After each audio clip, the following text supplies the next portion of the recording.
Gibson's Donuts isn't like your typical donut shop. Not only is it open 24 hours, but from 11 p.m. to 1 a.m., all donuts are half price. The Memphis Police Department has reported that petty theft, such as breaking into cars, is increasing during the holidays.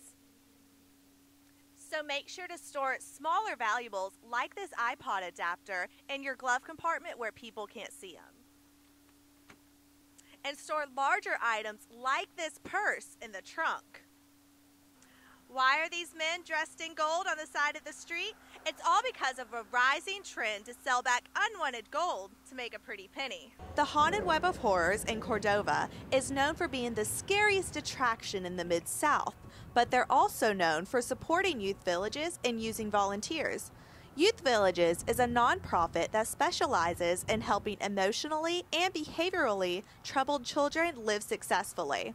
Around 180 volunteers helped out through the month of October to raise money for youth villages, and of that number, 120 people were first-time volunteers. So it's a significant amount of people that want to join here and pay it forward with what we do for youth villages.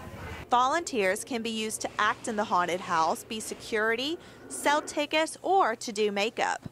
Amanda Anthony is an employee at Youth Villages and loves volunteering at the haunt. I love the Haunted Web. I love doing that and scaring people, but I also love Youth Villages and believe in what they stand for, and this is just another way to show my support. Anyone over the age of 18 can volunteer at the Haunted Web of Horrors after completing an interview. Who knows, you might meet a couple friends. Last year, $80,000 was raised, and that number keeps on growing. New things are added every year to the Haunted Web of Horrors to keep the guests and the volunteers anxiously waiting the next year. Kathy Brower reporting from Cordova, Insight News.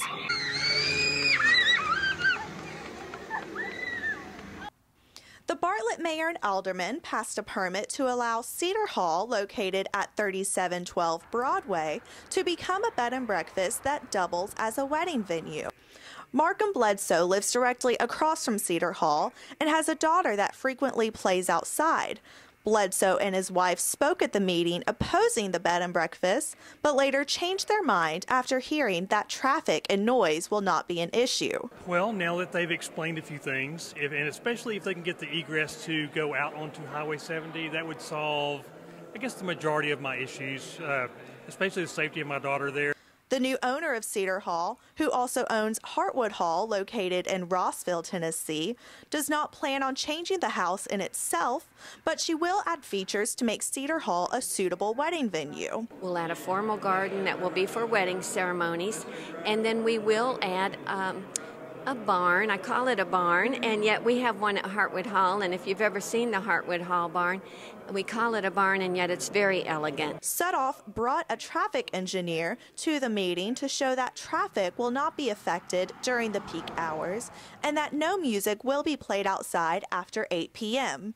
When Cedar Hall becomes a bed and breakfast, it will feature 4 bedrooms that guests can stay in, and Denise Sutoff's brother-in-law and his wife will live on the top floor managing it. Kathy Brower reporting from Bartlett, Insight News.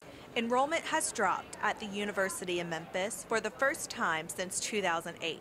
The student enrollment declined 2%, which is around 500 students.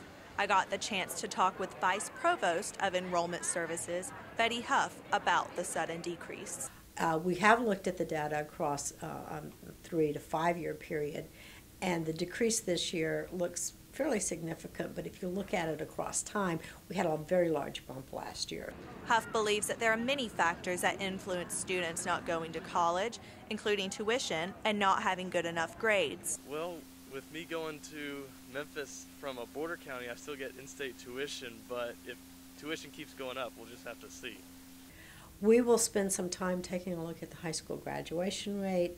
We will be able to use some national data to tell us what's happening at the national level and begin to evaluate whether the decrease is due to just fewer students available. On average, students have a 21 on their ACT and a 3.2 GPA. Even though overall enrollment has decreased, the honors program has hit a record participants of 1,848 students, with 469 of them being freshmen. The Office of Recruitment and Orientation hosts Campus Day multiple times a year to convince students to go to the University of Memphis. Saturday, over 700 high school seniors gathered in the Rose Theater for Campus Day. They got to learn about the university, explore different majors, and ask questions to a student-led panel.